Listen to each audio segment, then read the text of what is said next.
Hi అండి, నమస్తే. నేను మీ Lakshmi. Welcome back to lucky Lakshmi చేతి వంటలు. ఈ రోజు మన కిచెన్లో స్పెషల్ రెసిపీ అన్నమాట, క్యారెట్ కేక్. అది కూడా నో మైదా, ఎగ్లెస్ అండ్ ఓవెన్ లేకుండా మనం ప్రిపేర్ చేసుకోవచ్చు. చాలా సింపుల్ అండి, చాలా ఈజీ. మనం ఈ హెల్దీ కేక్ని ఇంట్లోనే ప్రిపేర్ చేసుకోవచ్చు. మరి మీరు కూడా తప్పకుండా ట్రై చేయండి. మీకు, మీ ఇంట్లో వాళ్ళకి అందరికీ చాలా బాగా నచ్చుతుంది. మరి రెసిపీ అంటే చూసేద్దామా? ముందుగా స్టవ్ మీద ఒక మందపాటి గిన్నె కానీ కుక్కర్ కానీ పెట్టి ఇందులో ఒక స్టాండ్ని పెట్టుకొని మూత పెట్టి ఒక 10 మినిట్స్ ఫ్రీ హీట్ చేసుకోండి. ఇప్పుడు ఒక కేక్ టిన్ని తీసుకొని గ్రీస్ చేసుకోవాలన్నమాట. ఇందులో ఒక స్పూన్ నెయ్యి వేసుకొని టిన్ అంతా స్ప్రెడ్ చేసుకోండి. ఇప్పుడు దీంట్లో బేకింగ్ పేపర్ వేసుకోండి. ఇప్పుడు మనం కేక్ బ్యాటర్ని ప్రిపేర్ చేసుకుందాం.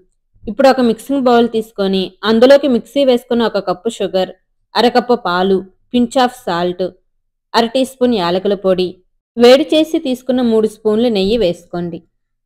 షుగర్ పౌడర్ కరిగేంత వరకు బాగా కలపాలి. ఒక 5-6 నిమిషాలు బాగా కలపాలి. మీరు మిక్సీకి కూడా వేసుకోవచ్చు. మనకి పంచదార అనేది బాగా కరగాలన్నమాట. ఈ మిశ్రమం కలిసే వరకు కలుపుకోవాలి. ఇప్పుడు ఇందులో ఒక స్పూన్ వెనిగర్ని వేసుకొని ఒకసారి బాగా కలుపుకోండి.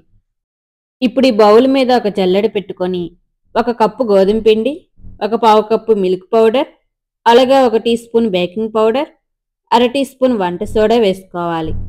ఇప్పుడు ఈ మిశ్రమాన్ని జల్లించుకోవాలి. జల్లించుకున్న తర్వాత కట్ అండ్ ఫోల్డ్ మెథడ్లో బాగా కలుపుకోవాలి. ఈ పిండి మొత్తం కలిసేలా ఉండలు లేకుండా ఉన్నంత వరకు కలుపుకోవాలి. పిండి గట్టిగా అనిపిస్తే మరో పావు కప్పు పాలు పోసుకొని కలుపుకోండి. చూస్తున్నారు కదా, కేక్ బ్యాటర్ అనేది ఈ కంటెన్సీలో ఉండాలన్నమాట. ఇప్పుడు ఇందులో తురుముకున్న ఒక కప్పు క్యారెట్ని వేసుకొని ఒకసారి బాగా మిక్స్ చేసుకోండి. మీరు కట్ అండ్ ఫోల్డ్ మెథడ్లోనే కలుపుకోవాలి. అంతేకాని పిండి వేసుకున్నాక మిక్సీ వేసుకుంటే మనకి కేక్ అనేది ఫ్లఫీగా రాదన్నమాట. ఇప్పుడు మనం ముందుగా రెడీ చేసి పెట్టుకున్న కేక్ టిన్నులోకి ఈ కేక్ బ్యాటర్ని వేసుకొని ఇలా ట్యాప్ చేయండి. ఇలా ట్యాప్ చేయడం వల్ల ఎయిర్ బబుల్స్ అన్నీ పోతాయి. ఇప్పుడు ఈ కేక్ బ్యాటర్ మీద మీకు నచ్చిన డ్రై ఫ్రూట్స్ని వేసుకోవచ్చు. ఇక్కడ నేను కొన్ని గుమ్మడి గింజల్ని అలాగే కొన్ని జీడిపప్పుల్ని వేస్తున్నాను.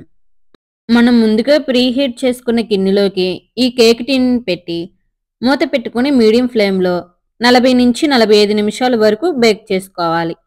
మధ్యలో మూత అస్సలు తీయకూడదన్నమాట. 45 నిమిషాలు అయిన తర్వాత మూత తీసి చాకుతో చెక్ చేసినట్లయితే చాకుకి అంటకుండా క్లీన్గా వచ్చిందంటే కేక్ రెడీ అయిపోయినట్టే. అదే మీరు అవెన్లో ప్రిపేర్ చేసుకున్నట్లయితే 180 డిగ్రీస్ దగ్గర 45 మినిట్స్ వరకు బేక్ చేసుకోవాలి. కంప్లీట్గా చల్లారిన తర్వాత పీసెస్గా కట్ చేసుకొని సర్వ్ చేసుకోవడమే. ఇప్పుడు ఈ కేక్ మీద బటర్ పేపర్ని తీసేసి మీకు నచ్చిన షేప్లో పీసెస్ని కట్ చేసుకోండి. అంతే అండి, చాలా హెల్దీగా చాలా టేస్టీగా కేక్ని మనం ప్రిపేర్ చేసుకున్నాం కదా. చాలా చాలా బాగుంటుందండి. ఇక్కడ 2 విషయాలు గుర్తుపెట్టుకోవాలి. పిండి కలిపేటప్పుడు మాత్రం కట్ అండ్ ఫోల్డ్ మెథడ్లోనే కలుపుకుంటేనే కేక్ అనేది చాలా ఫ్లఫీగా వస్తుంది. అలాగే ఒక్కొక్కసారి బేక్ అవ్వకపోతే మరో 5 నుంచి 10 నిమిషాలు బేక్ చేసుకుంటే సరిపోతుంది. అంతే అండి, ఎంతో రుచికరమైన ఈ కేక్ని మీరు కూడా ట్రై చేసి మీకు ఎలా వచ్చిందో కామెంట్ చేయండి. ఈ వీడియో నచ్చితే లైక్ చేసి మీ ఫ్రెండ్స్కి, ఫ్యామిలీ మెంబర్స్కి షేర్ చేయండి. మీకు న్యూ రెసిపీస్ కావాలన్నా, ఏమైనా సజెషన్స్ ఇవ్వాలనుకున్నా కామెంట్ సెక్షన్లో కామెంట్ చేయండి. మన ఛానల్ని ఫస్ట్ టైం చూసినట్లయితే సబ్స్క్రైబ్ చేసుకోండి. Thanks for watching.